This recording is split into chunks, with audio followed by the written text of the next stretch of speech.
باقی نشاندہی کرنے والے آلے کی وجہ سے اسے یہ تو یقین ہے کہ جب چاہے مجھے تلاش کر کے ٹھکانے لگا سکتا ہے۔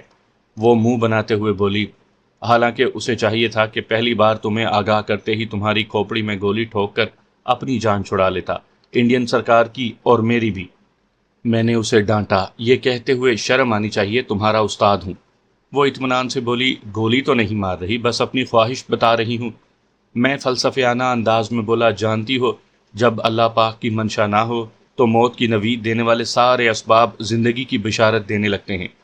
آگ کا کام جلانا ہے لیکن ابراہیم علیہ السلام کے لیے گلزار بن گئی، سمندر کا کام ڈبونا ہے لیکن موسیٰ علیہ السلام کی قوم کے لیے راستہ بن گیا، چھری کا کام کاٹنا ہے لیکن اسماعیل علیہ السلام کے گلے پر نہ چلی، مچھلی کا معدہ یونس علیہ السلام کی رہائش بن گیا، اور جب رب کی مرضی اس کے خلاف ہو تو زندگی و عزت کے سارے اسباب الٹ نتائج دینے لگتے ہیں۔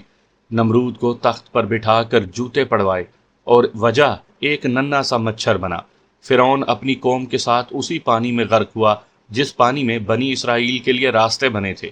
شداد تمام اختیارات رکھنے کے باوجود اپنی بنائی ہوئی جنت نہ دیکھ سکا۔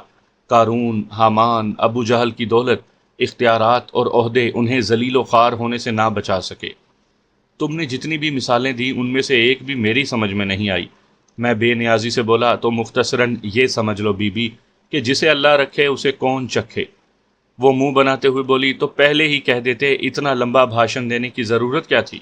میں نے تانا کسا، کسی کوڑ مغز کو سمجھانے کو مغز کھپانا پڑتا ہے بی بی۔ وہ ترکی با ترکی بولی، تم سے بڑا کوڑ مغز کون ہوگا؟ جب دشمن کی کار نظروں میں آ جائے تو اس کے آئل ٹینک میں گولی مار کر انہیں زندہ جلا دو، اتنا کھٹ راگ پھیلانے کی ضرورت کیا ہے؟ پہلی وجہ یہ ہے کہ دشمن نے مجھے مارنے کے بجائے گھیر کر نیچا دکھانے کی کوشش کی، اس لیے انہیں مارنے سے پہلے یہ باور کروانا ضروری ہے کہ وہ کس کے ہاتھوں ہلاک ہو رہی ہیں۔ دوسرا، تم جو فلمی منظر آزمانا چاہتی ہو ایسا صرف فلموں ہی میں ممکن ہے۔ وہ طنزیہ انداز میں بولی، تمہارا مطلب ہے آئل ٹینک میں گولی لگنے کے بعد جب گاڑی دھماکے سے پھٹ جاتی ہے ایسا نہیں ہوتا؟ میں اطمینان سے بولا، بالکل میں یہی کہہ رہا ہوں۔ اس نے اشتیاق سے پوچھا، وضاحت کر سکتے ہو؟ چھوٹے ہتھیاروں کے ایمونیشن میں عام طور پر بال راؤنڈ مستعمل ہوتے ہیں۔ یہ نرم سیسے کی بنی گولیاں ہوتی ہیں جن پر تانبا چڑھا ہوتا ہے اور آدمیوں کے خلاف استعمال کی جاتی ہیں۔ دوسرا بختر دوز راؤنڈ ہوتے ہیں جو سخت فولاد کی بنی گولیاں ہوتی ہیں اور گاڑیوں، بختر بند گاڑیوں کے خلاف استعمال کی جاتی ہیں۔ تیسرا ٹریسر راؤنڈ ہوتے ہیں کہ گولی کے نچلے حصے میں ایک مادہ بھرا ہوتا ہے جس کی وجہ سے یہ گولی اپنی پرواز کے دوران میں نظر آتی ہے۔ چوتھا آتش گیر راؤنڈ ہوتے ہیں، ان گولیوں میں فاسفورس کی طرح مادہ بھرا ہوتا ہے اور یہ گولیاں ہدف پر لگنے کے بعد آگ لگا دیتی ہیں۔ پانچویں بختر دوز آتش گیر راؤنڈ ہوتے ہیں، یہ گولیاں نرم چادر کے اندر گھس کر آگ لگا دیتی ہیں۔ صاف مطلب یہ کہ ہم عام طور پر جتنا بھی ایمونیشن استعمال کرتے ہیں تمام بال راؤنڈ ہوتے ہیں۔ میرے پاس بھی SR-1 کے ایمونیشن میں فقط بال راؤنڈ ہی ہیں۔ یہ جب گاڑی کے آئل ٹینک میں لگیں گی تو ٹینک میں سوراخ کرنے کے علاوہ کچھ نہیں ہوگا اور گاڑی کا نقصان اتنا ہوگا کہ تیل بہہ کر ضائع ہو جائے گا اور بس۔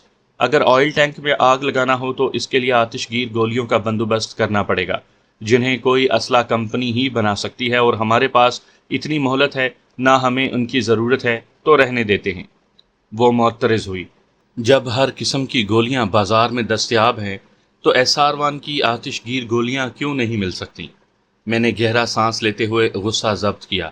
محترمہ، ہر رائفل کے اندر وہی گولی استعمال ہو سکتی ہے کہ گولی کا قطر بیرل کے برابر اور کھوکھے یعنی کیس کی لمبائی اور موٹائی رائفل کے چیمبر کے مطابق ہو۔ ایک ذرا سے فرق سے بھی گولی فائر نہیں کی جا سکے گی۔ وہ اطمینان سے بولی، واہ گرو کی سوں کچھ بھی پلے نہیں پڑا۔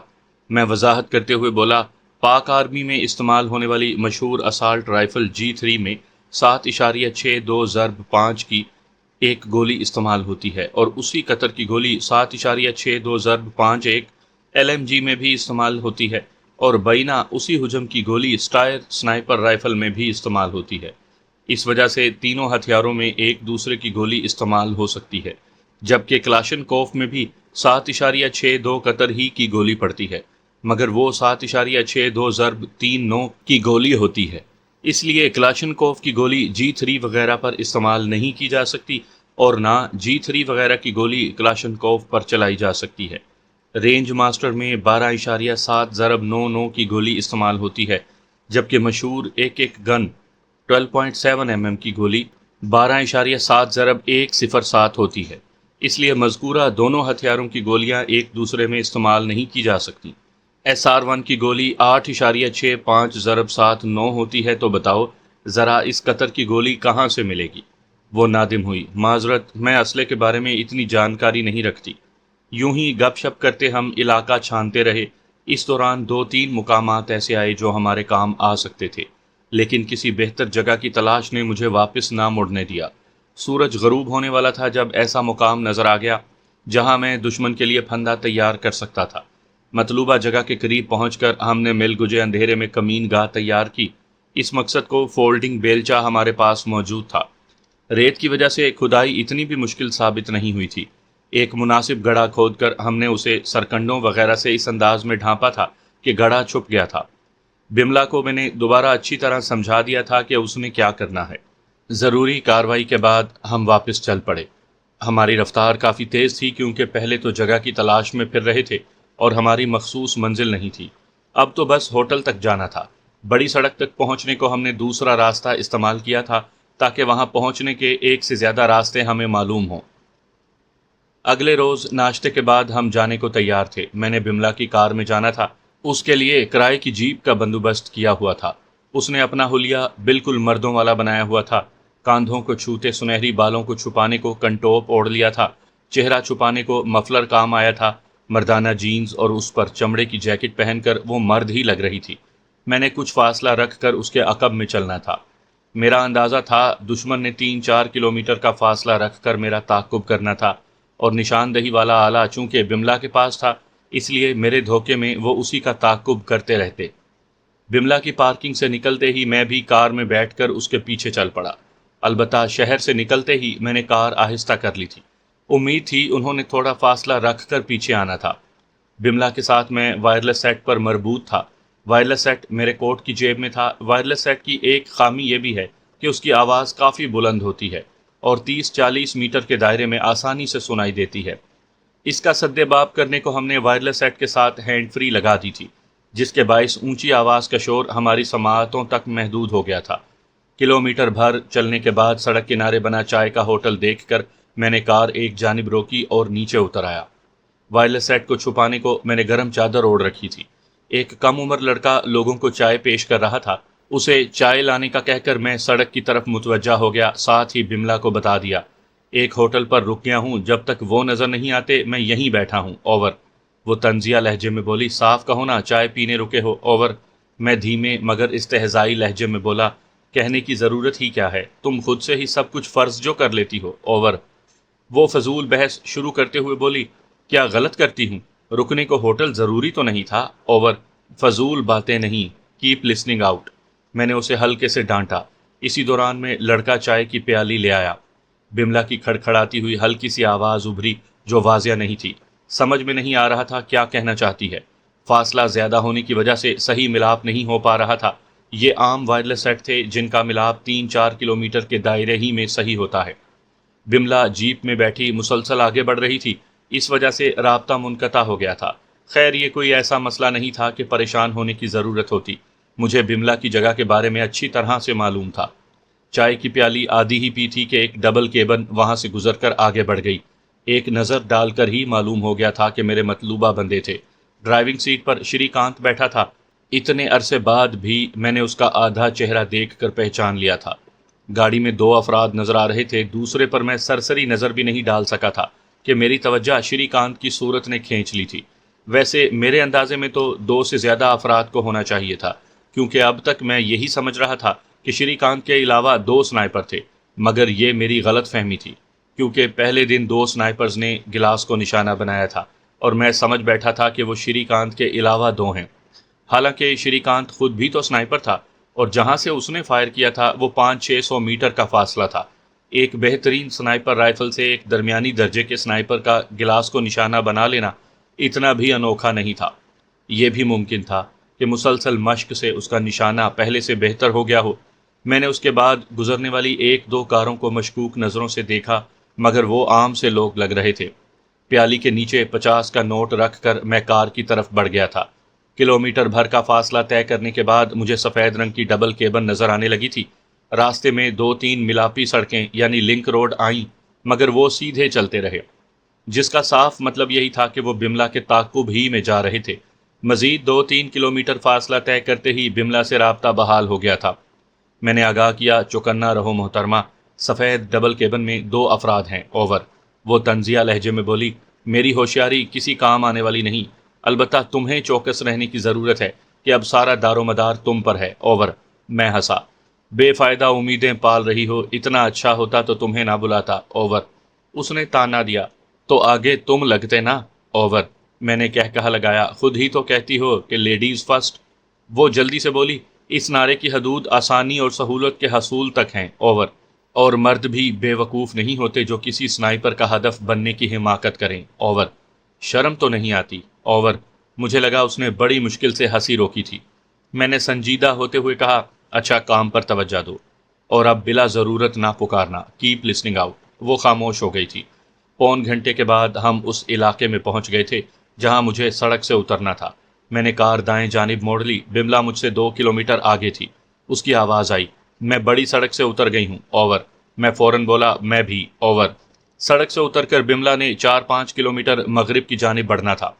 وہاں ایک ریت کا ٹیلہ تھا جس سے 500-600 میٹر آگے یعنی غربی جانب ایک اور بڑی سڑک گزر رہی تھی، جو آگے جا کر اس سڑک سے مل جاتی تھی جس پر چل کر ہم وہاں تک آئے تھے۔ البتہ وہ سڑک سیدھی سرحد کی طرف چلی گئی تھی۔ اس جگہ بملا کو دیکھ کر وہ یہی سمجھتے کہ میں کسی کی گھات میں وہاں لیٹا ہوں۔ اس ٹیلے سے 600-700 گز پہلے شرقی جانب ایک اور ٹیلہ تھا جہاں میرے اندازے میں پاسکل نے مورچہ بنانا تھا، کیونکہ اس جگہ سے بملا والے ٹیلے کی شرقی جانب لیٹے کسی بھی شخص کو آسانی سے نشانہ بنایا جا سکتا تھا، اور میں نے اپنے لیے جو جگہ منتخب کی تھی وہ قریباً بملا والے ٹیلے سے 2.5 کلومیٹر دور شرقی جانب واقع تھا۔ ٹیلہ کافی بلند تھا، اس کے ساتھ وہاں سے میں بملا کور والے ٹیلے تک کے درمیانی علاقے میں جتنے ٹیلے آتے تھے ان کی شرقی جانب موجود کسی بھی شخص کو نشانہ بنا سکتا تھا۔ میں ان دونوں ٹولیوں سے پہلے اپنی جگہ پہنچ گیا تھا۔ کار کو شرقی جانب ٹیلے کی جڑ میں کھڑا کر کے میں نے SR-1 کا بیگ اٹھایا اور تیزی سے اوپر چڑھنے لگا۔ اگلے 5-10 منٹوں میں میں رائفل کو سیدھا کر کے اس کے عقب میں لیٹ گیا تھا۔ اسی دوران میں بملا کی آواز سنائی دی، جگہ پر پہنچ گئی ہوں، اوور۔ میں نے اس کی ڈھارس بندھائی، میں تیار لیٹا ہوں، اوور۔ دوستوں کی کوئی خبر، اوور؟ اب تک نہیں پہنچے، اوور۔ یہ کہتے ہوئے میں نے سڑک کی جانب دیکھا۔ سفید رنگ کی کار ہلکا سا چکر کاٹ کر اس ٹیلے کی جانب آ رہی تھی جس پر میں لیٹا تھا۔ میرا ماتھا ٹھنکا اور فوراً ہی مایوس کن سوچ میرے دماغ میں ابھری، کیا انہیں اس بلندی پر شک ہو گیا ہے؟ میں فوراً زمین سے چپک گیا تھا۔ وہ ٹیلے سے 500-600 میٹر آگے آ کر مڑ گئے۔ تب میں نے اندازہ لگایا کہ وہ اپنے تئیں میری نظر میں آنے سے بچنا چاہتے تھے، اس لیے ٹیلوں کے عقب میں ڈبل کیبن لے آئے تھے۔ میں نے بملا کو ہوشیار کیا، وہ پہنچ گئے ہیں، اوور۔ اس کی اندیشہ بھری آواز ابھری، سنبھال لینا، اوور۔ میں نے فوراً اسے تسلی دی، گھبرانا نہیں ہے، کچھ بھی نہیں ہوگا، اوور۔ وہ سنجیدگی سے بولی، ہم فقط دشمن کے مزاج کا اندازہ لگا سکتے ہیں، اسے اپنی سوچ کے مطابق عمل کرنے پر مجبور نہیں کر سکتے، اوور اینڈ آل۔ مجھے 100% یقین تھا کہ دشمن فوراً گولی نہیں چلائیں گے، کیونکہ اپنی عادت کے مطابق اس نے گولی چلانے سے پہلے مجھے مخاطب ضرور کرنا تھا، اور یہی وجہ تھی کہ میں نے ان تک اپنا نمبر بھی پہنچا دیا تھا۔ میں نے پوری توجہ دشمنوں پر مرکوز کر دی تھی۔ آہستہ روی سے آگے بڑھتے ہوئے وہ اسی ٹیلے کے پاس پہنچ کر رک گئے جہاں میرے خیال میں انہیں مورچہ بنانا چاہیے تھا۔ ان کی جگہ میں ہوتا تو ایسا ہی کرتا۔ تھوڑی دیر کے بعد وہ ٹیلے کی بلندی پر چڑھ رہے تھے۔ شری کانت نے ایک بڑا سا بیگ اٹھا رکھا تھا جو یقیناً کسی عمدہ سنائپر رائفل کا تھا۔ میں نے سرعت سے فاصلہ وغیرہ ناپا، دوسری ضروری کاروائیاں پوری کی اور شست سادھ لی۔ وہ 1480 میٹر کی دوری پر موجود تھے، اور یہ فاصلہ SR-1 کے لیے کوئی حیثیت رکھتا تھا نہ SS کے لیے۔ دشمن بھی تیاری کی کاروائیوں میں مصروف تھا۔ اچانک میرے سامنے رکھے موبائل فون کی گھنٹی بجنے لگی۔ سکرین پر شری کانت کا نمبر ظاہر ہو رہا تھا۔ میں نے بملا کو کہا، پشپا اپنا موبائل فون اس طرح کان سے لگا لو گویا کسی سے بات کر رہی ہو، اوور۔ فوراً جواب آیا، روجر، یعنی میں سمجھ گئی ہوں۔ اس کا جواب سنتے ہی میں نے گھنٹی وصول کرنے کا بٹن دبا دیا۔ ابے بڑوے، کیا کہا تھا تیری؟ میں گولی میں ہی اتاروں گا۔ شری کانت کی منحوس آواز میری سماعتوں میں گونجی۔ میں نے موبائل فون کو اسپیکر پر ڈال دیا تھا۔ پاسکل کی آسانی کی خاطر شری کانت بھی انگریزی ہی میں بات کر رہا تھا۔ میں ہنسا۔ گٹر سے ڈھکن اٹھانے اور تمہارے ہونٹ ہلانے سے ایک جیسا نتیجہ برآمد ہوتا ہے۔ اسی وقت پاسکل کی اطمینان بھری آواز ابھری، شاید معلوم نہیں کہ تم میرے نشانے پر ہو۔ میں ہنستے ہوئے بولا، تم سوچ بھی نہیں سکتے کہ میں اس وقت کہاں موجود ہوں۔ اسی وقت مجھے لگا رائفل کے عقب میں لیٹے شخص نے گولی چلائی ہے۔ تبھی بملا کی بوکھلائی ہوئی آواز آئی، بیڑا غرق راجے، میری سنائپر رائفل کی ٹیلی اسکوپ سائٹ میں گولی لگی ہے، اوور۔ میں نے موبائل فون کا رابطہ منقطع کرتے ہوئے بملا سے کہا، گڑھے میں کود جاؤ۔ بملا کو آڑ مہیا کرنے کے لیے ہم نے گزشتہ روز ہی اتنا گہرا گڑھا کھود لیا تھا جہاں بملا عارضی طور پر چھپ سکتی تھی۔ اس گڑھے پر ہم نے گھاس پھوس ایسے انداز میں پھیلا دی تھی کہ دور سے نظر نہیں آ سکتا تھا۔ اس کی طنزیہ آواز ابھری، جیسے ہی ٹیلی اسکوپ نشانہ بنی میں گڑھے میں کود گئی تھی جناب۔ اسی وقت موبائل فون کی گھنٹی دوبارہ بجی۔ میں نے فوراً بٹن دبا کر کال وصول کی۔ پاسکل کا کہا ابھرا، برخوردار، فیصلہ کن مرحلہ آ گیا ہے اور تمہاری مہلت ختم ہو چکی ہے۔ کیا چاہتے ہو؟ میں نے بے بسی کا اظہار مناسب سمجھا تھا۔ وہ اطمینان سے بولا، تمہیں شرط بتا چکا ہوں۔ میں نے کھلکھلاتے ہوئے صاف انکار کیا، یہ ناممکن ہے۔ تو پھر مرنے کے لیے تیار ہو جاؤ۔ میں گنگنایا، مرنا آسان ہے لیکن مجھے آتا ہی نہیں۔ ساتھ میں اس کا انگریزی میں ترجمہ بھی کر دیا تھا۔ شری کانت نے منحوس آواز میں کفر بکا، شاید سوچتے ہو کہ یہ گڑھا تمہیں بچا لے گا، مگر اب ایسے پھنسے ہو کہ تمہارا اللہ بھی تمہیں نہیں بچا سکتا۔ میں نے پوچھا، مسٹر پاسکل، کیا تمہیں بھی ایسا ہی لگتا ہے؟ وہ سنجیدگی سے بولا، مسٹر ایس ایس، تمہیں قتل تو اب بھی نہیں کروں گا، کیونکہ جس شخص نے مجھے بلایا ہے اس نے تاکید کی ہے کہ تمہیں اس تک صحیح سلامت پہنچاؤں۔ وہ تمہیں من چاہی سزا دینا چاہتا ہے۔ یہ بات کرتے ہوئے ایسا لگا تھا کہ وہ کچھ پی بھی رہا ہے۔ بلا شبہ اپنے تئیں اس نے مجھے گھیر لیا تھا، اور اتنا یقین تو اسے تھا کہ کوئی سنائپر آڑ چھوڑنے کی حماقت کسی صورت نہیں کر سکتا۔ میں بظاہر گڑھے میں چھپا تھا، اور گڑھے سے نکلنے کا مطلب جان سے جانا تھا، اس لیے ایسی غلطی میں کبھی نہ کرتا۔ تو سچ میں وہ شری کانت کے علاوہ کوئی اور ہے؟ میں نے سچ اگلوانے کی حیرت کا اظہار ضروری سمجھا تھا۔ شری کانت غلاظت اگلتے ہوئے بولا، وہ مہاراج کرن چاولہ ہیں بھڑوے، اور وہ نہیں چاہتے کہ تم انڈین ایجنسیوں کے ہاتھ چڑھو۔ تمہارا حساب کتاب وہ خود چکتا کرنا چاہتے ہیں۔ ممکن ہے اپنی رکھیل، یعنی جسے تم لوگوں کے سامنے دیدی بولتے ہو، اس طوائف دیدی کا پتہ بتانے سے تمہاری جان بھی بچ جائے۔ شاید تمہیں زندہ چھوڑ دیتا، مگر میری دیدی کا نام اپنی گندی زبان سے لے کر تم نے دردناک موت مقدر کر لی ہے۔ تم جیسے کتے، اس نے بکواس شروع ہی کی تھی کہ میں نے اس کی کمر کے نیچے کولوں کے بیچ شست سادتے ہوئے لبلبی دبا دی۔ گولی کو نشانہ ڈھونڈنے میں ذرا بھی مشکل پیش نہیں آئی تھی۔ اس کی بلند و بانگ چیخ نے اعلان کیا کہ اسے بھونکنے کی سزا مل گئی تھی۔ اس کے ہمراہ لیٹا پاسکل اچھل کر سیدھا ہوا۔ میری اطمینان بھری آواز ابھری، اگر ذرا بھی حرکت کی تو یہیں ان سب افسانوں کے ثبوت مہیا کر دوں گا جو تم ایس ایس کے متعلق سنتے رہے ہو۔ تم کہاں ہو؟ اس کی نظریں اسی ٹیلے کی جانب اٹھی تھی جہاں میں موجود تھا۔ تم اسی طرف دیکھ رہے ہو برخوردار؟ کیا خیال ہے ایک چھوٹے سے آلے کے سہارے ہمیشہ مجھے الو بنائے رکھو گے؟ دیکھ لو، تمہیں اسی آلے کے سہارے گھیرا ہے۔ اسے کہتے ہیں جیسا منہ ویسی چپیڑ۔ اس نے شکست خوردہ انداز میں لمبا سانس کھینچا۔ تو تمہیں پتہ چل گیا تھا؟ ہاں، اور یہ بائیں ہاتھ میں کیا پکڑا ہے؟ وہ گڑبڑا کر بولا، برانڈی کی بوتل ہے۔ عادی شرابی معلوم ہوتا تھا کہ ایسے مشن پر بھی شراب کی بوتل لانا نہیں بھولا تھا۔ میں ہنسا۔ فتح کے حصول سے پہلے جشن منانا شروع کر دیا؟ یہ تو ٹھیک نہیں ہے دوست۔ اس نے صفائی دی، جشن نہیں منا رہا؟ ایسا ہے تو بوتل کی گردن سے پکڑ کر ہاتھ کو سر سے اوپر اٹھا لو۔ مگر وہ بوکھلا گیا تھا۔ میں پرسکون انداز میں بولا، اپنے سر اور بوتل میں سے ایک کا انتخاب کر لو پیارے۔ اس نے احتجاج کیا، مگر تم 1.5 کلومیٹر سے زیادہ فاصلے پر ہو۔ میں ہنسا۔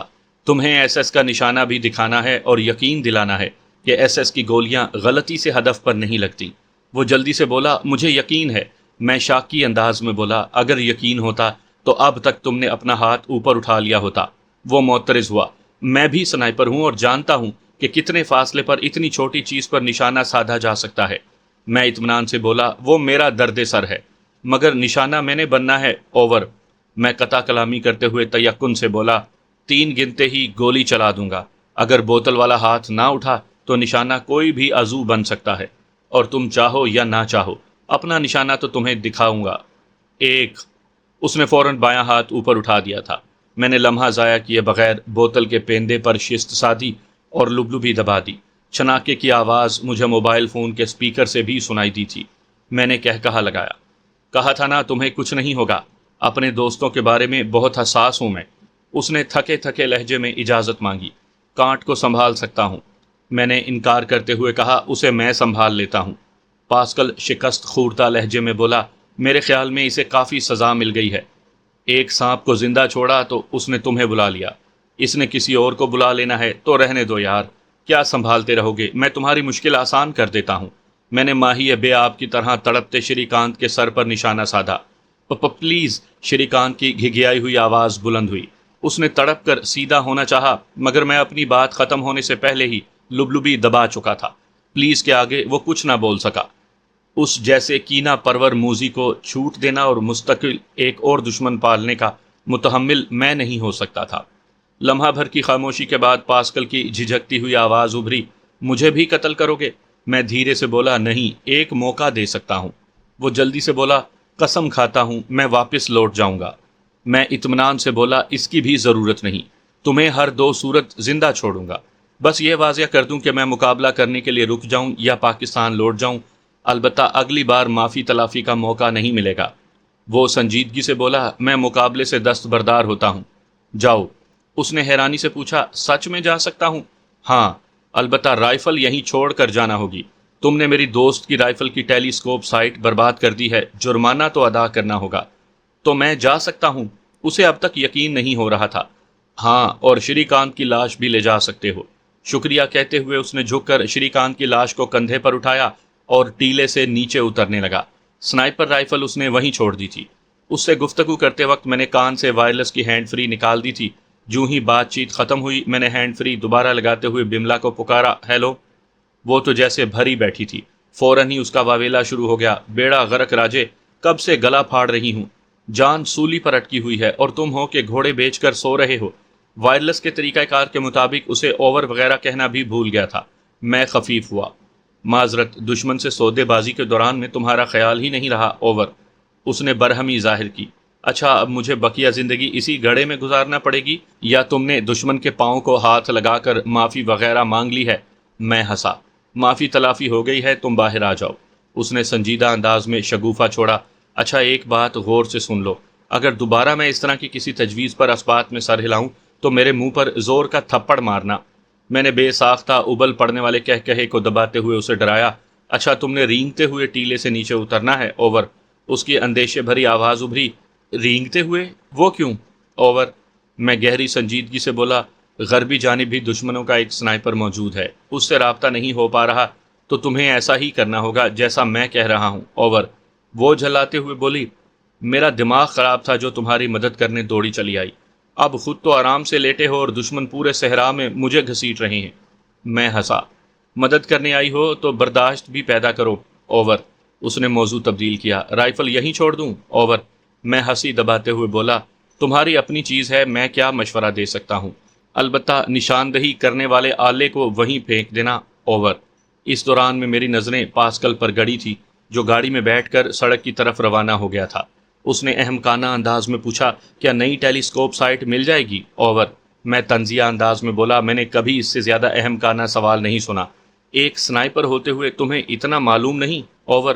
وہ ترشی سے بولی، اسلحے کی بیوپاری نہیں ہوں، سمجھے؟ یہ رائفل بھی کسی نے تحفے میں دی تھی جو تمہاری وجہ سے کسی کام کی نہیں رہی، اور اب اس کی بھرپائی تم نے ہی کرنا ہے، اوور۔ پاسکل کی گاڑی سڑک کی طرف روانہ ہو گئی تھی۔ میں نے شست بملا کی طرف موڑی جو رینگتے ہوئے ریت کے ٹیلے سے نیچے اتر رہی تھی۔ اچھا، اب کھڑی ہو جاؤ اور اپنی جیپ میں دشمنوں والے ٹیلے کے پاس پہنچو، اوور۔ وہ درست لہجے میں غرائی، تم نے جھوٹ کہا تھا نا کہ غربی جانب بھی دشمن موجود ہیں، اوور۔ یہ کہتے ہوئے وہ کھڑی ہو گئی تھی۔ میں نے کہا لگانے پر اکتفا کیا۔ وہ جلے کٹے لہجے میں بولی، اگر دشمنوں کی کمین گاہ کی طرف جانے کی ہدایت بھی کسی مذاق کا حصہ ہے تو کرپیا مجھے معاف کر دیں، اوور۔ ایسا کچھ نہیں ہے، اوور۔ میں نے مسکراتے ہوئے اسے تسلی دی۔ اس نے چپ سادھ لی۔ میں وہیں لیٹا اطراف کا جائزہ لیتا رہا۔ سپہر ہو چکی تھی، سردیوں کا دن ڈھلنے کو پر تول رہا تھا، لیکن میں احتیاط کا دامن ہاتھ سے نہیں چھوڑ سکتا تھا۔ بملا چکر کاٹ کر ٹیلے کی شرقی جانب پہنچی۔ اس دوران میں پاسکل کی گاڑی سڑک کے پاس پہنچ کر نظروں سے اوجھل ہو گئی تھی۔ ٹیلے کے دامن میں جیپ روکتے ہوئے بملا نے وہ سوال پوچھا جو اسے بہت پہلے پوچھنا چاہیے تھا، دشمنوں کا کیا ہوا؟ اوور. میں نے کہا بتایا تو تھا، ان سے مذاکرات ہو گئے ہیں، اب تک تو کافی دور جا چکے ہوں گے. اوور. وہ حیرانی سے چلائی. اور تم نے انہیں جانے دیا؟ اوور. میں نے وضاحت دی. کیا کرتا، تم ان کے نشانے پر جو تھیں. اوور.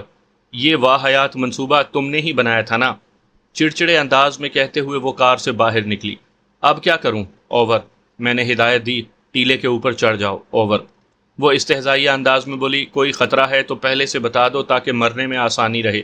میں ہنسی دباتے ہوئے بظاہر سنجیدہ لہجے میں بولا. بہتر تو یہی ہوگا کہ رینگ کر اوپر پہنچو. اوور. وہ برہمی سے بولی. راجے سدھر جاؤ. اچھا جلدی سے اوپر پہنچو، تمہارے لیے تحفہ وہاں رکھا ہے. اوور. وہ تانا زن ہوئی. مثل مشہور ہے کہ ماسی تمہاری خیرات سے توبہ، مجھے اپنے کتوں سے بچاؤ. میں نے جواب دینے کی ضرورت محسوس نہیں کی تھی. اوپر پہنچتے ہی اس کی حیرانی بھری آواز سنائی تھی. راجے، دشمن اپنی سنائپر رائفل اور دوسرا سامان یہیں چھوڑ گئے ہیں، اور یہاں کافی خون بھی بکھرا پڑا ہے. اوور. رائفل اٹھاؤ، سامان سمیٹو اور نیچے پہنچو. اوور. میں نے تفصیل بتانے سے گریز کیا. اس نے سامان سمیٹ کر رائفل کے بیگ میں ڈالا، رائفل کو کندھے پر رکھا، بیگ کو ہاتھ میں لٹکایا اور قریباً دوڑتے ہوئے جیپ کی طرف جانے لگی. ہم بڑی سڑک پر باڑ میر کی طرف نہیں جائیں گے، بلکہ چھوٹی سڑکوں کا استعمال کر کے وہاں پہنچیں گے، اس لیے تم اپنی جیپ میرے پاس لے آؤ. اوور. ٹھیک ہے. اوور. اس نے سامان جیپ میں رکھا اور ڈرائیونگ سیٹ پر بیٹھ کر میری طرف آنے لگی. جب تک وہ ٹیلے کے دامن میں نہیں پہنچی میں اوپر لیٹا رہا. جو ہی اس نے کار کے پہلو میں جیپ روکی، میں دائیں بائیں آخری نظر دوڑا کر نیچے اترنے لگا. بملا بھی جیپ سے باہر آ گئی تھی. اس کے قریب پہنچتے ہی میں نے سب سے پہلے رائفل کے بارے میں پوچھا. ذرا رائفل دکھاؤ. میری خیریت پوچھنے کے بجائے تمہیں رائفل دیکھنے کا شوق چرایا ہے. منہ بناتے ہوئے وہ جیپ سے رائفل نکالنے لگی. وہ چیٹک M200 انٹرونشن تھی، اشاریہ 408 قطر کی امریکن ساختہ سنائپر رائفل، جس کی کارگر رینج قریباً 2 کلومیٹر ہے. میگزین میں 7 گولیاں پڑتی ہیں. بولٹ ایکشن اور درستی میں رینج ماسٹر اور بیرٹ 107 سے بھی آگے. میں گہری سنجیدگی سے بولا. بہت عمدہ رائفل ہے، امید ہے تم اس کا اچھے سے خیال رکھ پاؤ گی. اس نے اشتیاق سے پوچھا. 2-3 لاکھ کی تو ہوگی. میں نے انکشاف کیا. 13-14 ہزار امریکن ڈالر کی ہے. انڈین کرنسی کا اندازہ خود ہی لگا لو. اتنی مہنگی؟ اس کی موٹی آنکھیں مزید پھیل گئی تھیں. دنیا کی پہلی 5 بہترین سنائپر رائفلوں میں اس کا شمار ہوتا ہے، بلکہ زیادہ تر سنائپر اسے پہلا نمبر دیتے ہیں. یہ کہتے ہوئے میں رائفل کو کھول کر بیگ میں ڈالنے لگا. وہ جلدی سے بولی. تو مجھے اس کا استعمال بھی سکھا دو. پہلے واپس چلنے کی تیاری پکڑو. کار کی ڈگی میں تینوں سنائپر رائفلیں منتقل کر کے میں ڈرائیونگ سیٹ پر بیٹھ گیا تھا. تھوڑی دیر کے بعد ہم آگے پیچھے چلتے ہوئے آگے چل پڑے.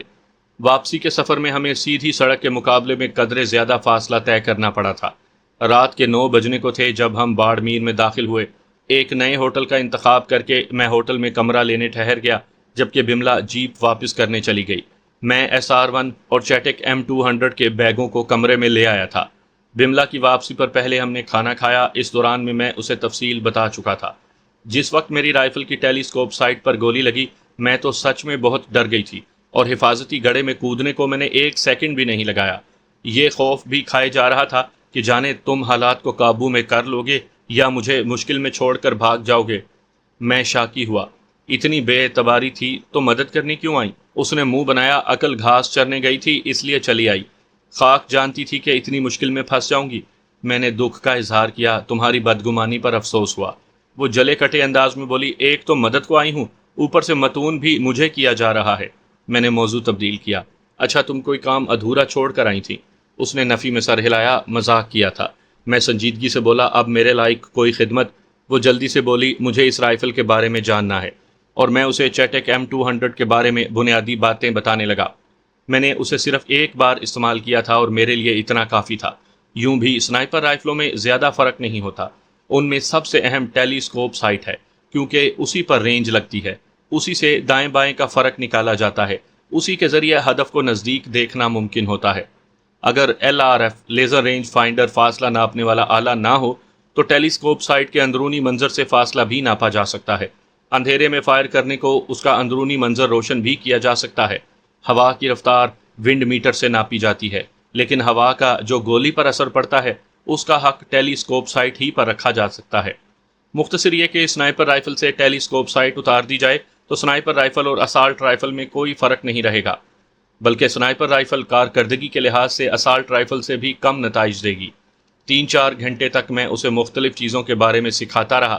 گو بہت ساری چیزیں ایسی تھیں جنہیں عملی طور پر دکھا کر ہی سمجھایا جا سکتا تھا، لیکن وہ بھی کوئی عام لڑکی نہیں تھی، سنائپنگ کے بارے میں کافی کچھ جانتی تھی۔ وہ لجاجت سے بولی، کیا ایسا نہیں ہو سکتا کہ تم ہفتے کے لیے واپسی مؤخر کر دو؟ میں نے نفی میں سر ہلایا۔ پلوشے خفا ہو جائے گی۔ میں سمجھی نہیں، وہ حیران رہ گئی تھی۔ میں نے سنجیدگی سے پوچھا، کبھی کسی سے محبت کی ہے؟ مجھے گہری نظروں سے دیکھتے ہوئے اس نے نفی میں سر ہلا دیا۔ میں اطمینان سے بولا، تو پھر میرا فلسفہ تمہاری سمجھ میں نہیں آئے گا۔ تو کیا ارادہ ہے؟ اس نے اصرار نہیں کیا تھا۔ ایک ٹولی سے میرے ساتھیوں کی بات ہوئی تھی، ان کے 4-5 آدمی تو پاسکل کے ہاتھوں ہلاک ہو گئے ہیں۔ بچ جانے والوں سے بات کرتا ہوں، امید ہے سرحد پار کرنے میں مدد دیں گے۔ اس نے پوچھا، تمہیں یقین ہے پاسکل واپس لوٹ جائے گا؟ میں نے بے پرواہی سے کندھے اچکائے۔ کچھ کہہ نہیں سکتا، البتہ اس کے انداز سے ظاہر ہو رہا تھا کہ فی الحال کوئی شرارت نہیں کرے گا۔ وہ منہ بناتے ہوئے بولی، اگر ایسا ہوتا تو تم اتنی دیر رائفل کے عقب میں لیٹے اس کی نگرانی نہ کرتے۔ جب تک سڑک پر چڑھ کر اس کی گاڑی نظروں سے اوجھل نہ ہو گئی، تم نے اپنی جگہ سے ہٹنے کی ہمت نہ کی۔ میں نے صاف گوئی سے اگلا، دشمن سے معاہدہ ہونے کا مطلب یہ نہیں کہ وہ قابل اعتبار ہو گیا۔ معاہدے کی پابندی میں خود تو کر سکتا ہوں، دشمن کو مجبور نہیں کر سکتا۔ اس نے موضوع تبدیل کیا، کیا میری مزید مدد چاہیے ہوگی؟ میں نے نفی میں سر ہلایا۔ فی الحال تو بالکل نہیں، البتہ دوبارہ انڈیا آنا ہوا تو ضرور رابطہ کروں گا۔ اس نے گہری سنجیدگی سے پوچھا، تم پہلے بھی کئی مرتبہ انڈیا آ چکے ہو اور ہر بار کسی نہ کسی کے سامنے بینہ یہی الفاظ دہرائے ہوں گے، تو پوچھنا یہ تھا کہ کبھی اپنی بات پر عمل کرنے کا موقع بھی ملا، یا رات گئی بات گئی کہ آسان مقولے پر عمل کرنا زیادہ پسند کرتے ہو؟ میں نے انکشاف کیا، بھول گیا ہے جب تمہاری پسلیوں کی سختی کا اندازہ کیا تھا، تب میں کسی ایسے ہی سے مل کر آ رہا تھا جس کے ساتھ دوبارہ انڈیا آمد پر ملنے کا وعدہ کیا تھا، اور اس کے علاوہ بھی چند اور تھے جن سے ملاقات کر کے ہی واپسی ہو رہی ہے۔ اس کے ہونٹوں پر مدھر سا تبسم نمودار ہوا۔ ایسا ہے کیا؟ میں نے اعتماد سے کہا، زندگی رہی تو دیکھ لو گی۔ وہ ذو معنی لہجے میں بولی، ہاں دیکھنا تو ضرور چاہوں گی۔ میں نے مشورہ دیا، رات کافی ہو گئی ہے، میرا خیال ہے کہ آرام کرتے ہیں، اور وہ اسبات میں سر ہلاتے ہوئے چیٹک M200 انٹروینشن کو بیگ میں بند کرنے لگی۔ اگلی صبح ہم نے اکٹھے ناشتہ کیا اور پھر وہ الوداع ہو کر چلی گئی۔ اس کے جانے کے تھوڑی دیر کے بعد میں ہوٹل سے نکل آیا تھا۔ سب سے پہلے میں نے مسلمانوں کے قبرستان میں جا کر ایک پختہ قبر کی بنیاد میں SR-1 کو بیگ سمیت دفن کر دیا۔ اس کے پرزوں کو رائفل کے تیل میں اچھی طرح بھگو کر میں نے مومی لفافے میں لپیٹ کر بیگ میں رکھا تھا۔ اس پر اب تک 20-25 گولیاں فائر ہو چکی تھی اور اتنی ہی مزید ہو سکتی تھی۔ انڈیا دوبارہ آمد پر میں اس رائفل کو استعمال کر سکتا تھا، اس لیے میں نے اسے بملا کے حوالے نہیں کیا تھا۔ موہن بھیمانی سے ملنے والا والتھر P99 بھی میں نے بیگ کے ہمراہ ہی دفن کر دیا تھا، البتہ گلاک اور روگر LCP 38 بور میں نے پاس رکھے تھے۔ روگر تو میں نے پنڈلی کے ساتھ باندھا ہوا تھا اور کسی خاص موقع ہی پر کام آ سکتا تھا، جبکہ گلاک بائیں بغل کے نیچے ہولسٹر میں موجود تھا اور سیکنڈ کے 10ویں حصے میں میرے قبضے میں آ سکتا تھا۔ قبرستان سے میں ویگن اڈے پہنچا اور اڑکا جانے والی ویگن میں بیٹھ گیا۔ نامعلوم مہیش بابو کے ساتھیوں نے میرے کام آنا تھا یا نہیں۔ ویگن نے مجھے اڑکا سٹاپ پر اتارا اور آگے بڑھ گئی۔ مہیش بابو کا ٹھکانہ مجھے معلوم تھا، اس لیے بغیر کسی سے رہنمائی لیے اسی جانب بڑھ گیا۔ عمارت کے دروازے پر نیا چوکیدار نظر آ رہا تھا جو خاصا چوکنا لگ رہا تھا۔ جی مہاراج، مجھے دروازے کے سامنے رکتا دیکھ کر اس نے بظاہر نرم لہجے میں پوچھا۔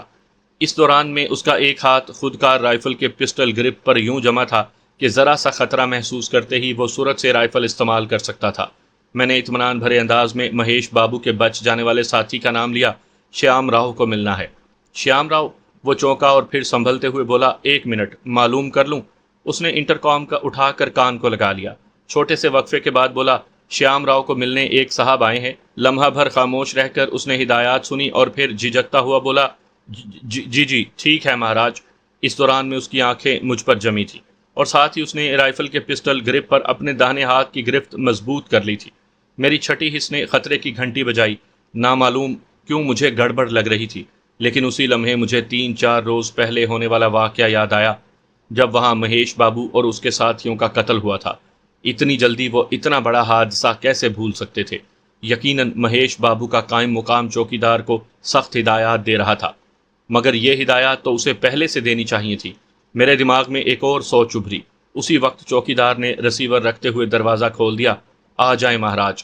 ایک لمحے کو میں نے واپس جانے کا سوچا، مگر پھر قدم اندر رکھ دیے۔ چوکیدار نے دروازہ بند کرتے ہوئے کہا، اسی روش پر سیدھا چلتے جائیں، آگے بندے موجود ہیں۔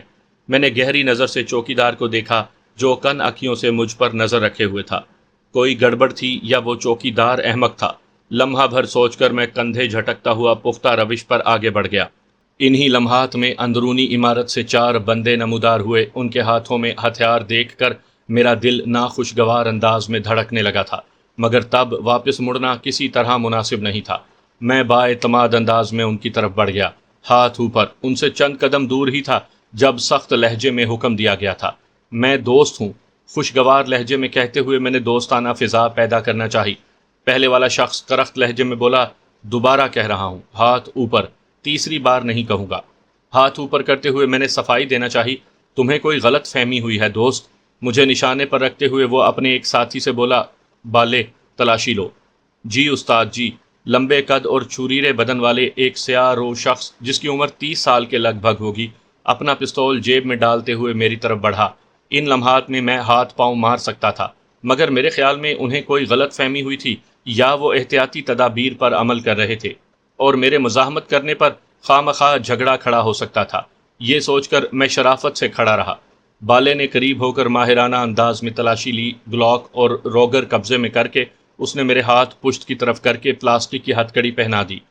میں استہزائی انداز میں بولا، آپ کے ہاں مہمانوں سے ایسا ہی سلوک کیا جاتا ہے؟ چلو۔ بالے نے مجھے پیٹھ پر ٹہوکا دیا۔ کسی نے میری بات کا جواب دینے کی زحمت نہیں کی تھی۔ میں نے کوشش جاری رکھی، تمہارا باس کون ہے؟ مجھے اس سے بات کرنی ہے۔ ابے خاموش، ورنہ باس کیا کسی سے بھی بات کرنے کے قابل نہیں رہے گا۔ بالے کا زوردار تھپڑ میری گدی پر لگا تھا۔ گہرا سانس لیتے ہوئے میں نے غصے کو قابو کیا اور وقتی طور پر چپ سادھ لی۔ چوڑی راہداری سے گزر کر وہ ایک نشست گاہ میں داخل ہوئے جہاں صوفوں پر 3 مرد اور ایک جوان سال لڑکی بیٹھے دروازے کی طرف متوجہ تھے۔ مجھے ساتھ لانے والوں نے فوراً نشستیں سنبھال لی تھی۔ بالے نے مجھے کثرتی جسم رکھنے والے جوان شخص کے سامنے کھڑا کیا اور خود بھی نشست سنبھال لی۔ اس کا رنگ ہلکا سانولا اور نقوش جاذب نظر تھے۔ وہاں موجود اکلوتی لڑکی اس کے پہلو میں بیٹھی تھی۔ لڑکی بھی اچھی خاصی خوبصورت تھی، سرخ و سفید رنگ، بھورے بال، شوخ شرارتی اور پرکشش آنکھیں، باریک یاقوتی ہونٹ جنہیں سرخی سے یوں لیپا گیا تھا گویا کسی کا خون پی کر بیٹھی ہو، بھرا بھرا بدن جو چست پاجامے سے سنبھالا نہیں جا رہا تھا۔ چست جامے میں وہ کچھ ایسے نظر آتے ہیں جس طرح پھولے ہوئے پاؤں جرابوں میں ملیں۔ بالائی بدن پر ہلکے بھورے رنگ کی جرسی تھی جو قدرے کھلی تھی، بال پونی میں قید تھے، گلے میں جرسی کے ہم رنگ مفلر تھا، ہاتھوں میں چوڑی سکرین کا موبائل تھامے وہ ایسی نظروں سے مجھے گھور رہی تھی جیسے تخت پر متمکن رانی کسی ادنا غلام کو گھورتی ہے۔ ایک سرسری نگاہ لڑکی پر ڈال کر میں باس کی طرف متوجہ ہوا۔ آپ کے آدمیوں کو کوئی غلط فہمی ہوئی ہے دوست، میں دشمن نہیں ہوں۔ وہ زہر خند ہوا، اس متعلق ہر شخص ذاتی رائے رکھتا ہے، تمہیں ہمارے دوستوں دشمنوں کی کیا خبر؟ میں اعتماد سے بولا، دشمنی یک طرفہ تو نہیں ہوتی۔ کسی کے بھائی کو قتل کر کے میں دوستی کے کتنے ہی دعوے کیوں نہ کروں، مقتول کے بھائی کو تسلیم نہیں ہوگا۔ میں گہری سنجیدگی سے بولا، بجارتیں ڈالنے کے بجائے مدعے پر آؤ دوست۔ وہ غیظ و غضب بھرے لہجے میں بولا، تمہاری وجہ سے میرا بھائی مہیش بابو قتل ہوا ہے اور تم وضاحتیں مانگ رہے ہو؟ میں نے حیرانی ظاہر کی، میری وجہ سے کیسے؟ وہ زہر خند ہوا، شیام راؤ نے تمہارا حلیہ بڑی تفصیل سے بتا دیا تھا اور ابھی تمہاری ہی تلاش کا منصوبہ بنا رہے تھے۔ شکریہ، تم نے ہمیں زحمت سے بچا لیا۔ میں اعتماد سے بولا، شیام راؤ سے فقط حلیہ ہی پوچھا ہے، ساتھ تھوڑی تفصیل بھی پوچھ لیتے۔ اس نے میرے سر میں ڈنڈا رسید کیا، وہ سالہ تو جھوٹ ہی بکے گا نا، مجھے شک ہے اس نے میرے بھائی کو قتل کروایا ہے اور تم اس سازش میں شامل تھے۔ میں نے وضاحت کی، ایسی بات نہیں ہے دوست، حملہ آور ایک سنائپر تھا اور اس نے دور سے نشانہ لگا کر فائرنگ کی تھی۔ وہ طنزیہ انداز میں بولا، اور اس حملے میں فقط شیام اور تم ہی جان بچا پائے؟ واہ کیا خوبصورت اتفاق ہے۔ میں اعتماد سے بولا، بالکل ایسا ہی ہوا ہے۔ اگر تمہاری کہانی تسلیم کر لیں تب بھی دشمن سنائپر کو تم اپنے پیچھے لگا کر لائے تھے، اور وہ تمہارا دشمن ہوتا تو میرے بھائی کے بجائے تم پر گولی چلاتا۔ صاف ظاہر ہے تم اس کے ساتھ ملے ہوئے تھے۔ میں نے صفائی دیتے ہوئے کہا، میں یہاں سرحد پار کرنے آیا تھا، اس مقصد کو مہیش بابو کو ادائیگی ہو چکی تھی۔ اب کوئی دشمن مہیش بابو کی رہائش پر حملہ آور ہوتا ہے تو اس میں میرا کیا قصور؟ میں نہ اس کے دشمنوں کا ساتھی ہوں، نہ اس کی حفاظت میری ذمہ داری تھی۔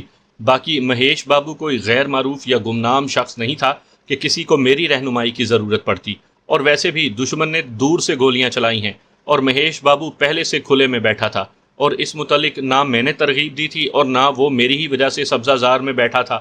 میری آمد کا مقصد سرحد عبور کرنا تھا، اور معاوضے کی وصولی کے بعد اس کی ذمہ داری تھی کہ میری حفاظت بھی کرتا اور مجھے سرحد بھی پار کرواتا۔ اگر وہ باقی نہیں رہا تو اس کا وارث ہونے کے ناطے تمہاری ذمہ داری بنتی ہے کہ اس کا قرض چکاؤ۔ میری بات ختم ہوتے ہی وہ اپنے آدمیوں کو مخاطب ہوا، سانگڑ، بالے، اسے ذرا گفتگو کے آداب سکھاؤ۔ بالے کے ہمراہ ٹھگنے قد، مضبوط جسم اور لمبے بالوں والا ایک اور آدمی بھی کھڑا ہو گیا۔ یہ وہی تھا جسے بالے نے استاد کہا تھا۔ نشست چھوڑتے ہی وہ چیل کی طرح جھپٹے۔ بالے نے مجھے گریبان سے پکڑ کر گھما کر زمین پر دے مارا، اور پھر دونوں نے مجھے ٹھوکروں پر رکھ لیا۔ سالے، رمیش بابو کے سامنے اکڑ دکھاتا ہے۔ دونوں مجھے روئی کی طرح دھنکنے لگے۔ ہاتھ بندھے ہونے کی وجہ سے میں اپنا دفاع تو کیا بچاؤ بھی نہیں کر سکتا تھا۔ بے غیرتوں نے چند منٹ میں میرا حلیہ بگاڑ کر رکھ دیا تھا۔ ان کے پیچھے ہٹنے پر میں بامشکل سیدھا ہوا اور صوفے کے پائے سے پشت ٹیک کر بیٹھ گیا۔ میرے ہونٹ اندر سے پھٹ گئے تھے۔ خون کا نمکین ذائقہ چکھتے ہوئے میں نے صوفے کے نیچے تھوکا اور رمیش بابو کی طرف متوجہ ہوتے ہوئے کہا، انہیں اچھا راتب ڈالا کرو تاکہ کسی ایسے کے ساتھ بھی لڑ سکیں جس کے ہاتھ کھلے ہوں۔ لڑکی کا مترنم کہا بلند ہوا۔ وہ بالے اور سانگڑ کو مخاطب ہوئی، سن لیا؟ تیری تو، سانگڑ مرکھنے سانڈ کی طرح جھپٹا۔ ٹھہرو۔ رمیش کا سخت لہجہ سن کر سانگڑ ایک دم ساکت ہو گیا۔ میں استہزائیہ انداز میں بولا، میرے ہاتھ کھلے ہوتے تو ضرور تالی بجا کر رمیش بابو کی مہارت کی داد دیتا۔ بے شک اچھی طرح سدھایا ہوا ہے انہیں۔ لڑکی نے حیرانی بھرے انداز میں پوچھا، تمہیں ڈر نہیں لگتا؟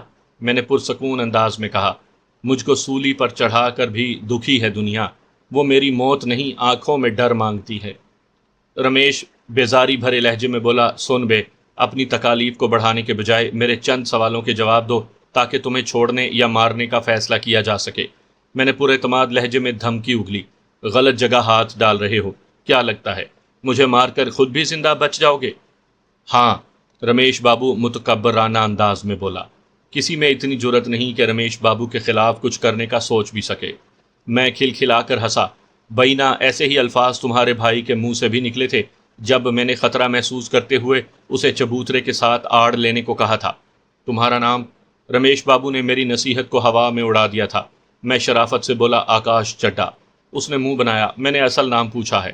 میں مصر ہوا۔ شناختی کارڈ دیکھ سکتے ہو، یہی میرا اصل نام ہے۔ وہ گھٹیا انداز میں بولا، ابے بھوتنی کے، کیوں اپنی کھال اتروانے پر تلا ہے؟ میں ناک سے روٹی کھاتا ہوں۔ آکاش چڈھا تیری بہن کا یار تو ہو سکتا ہے، تم خود نہیں۔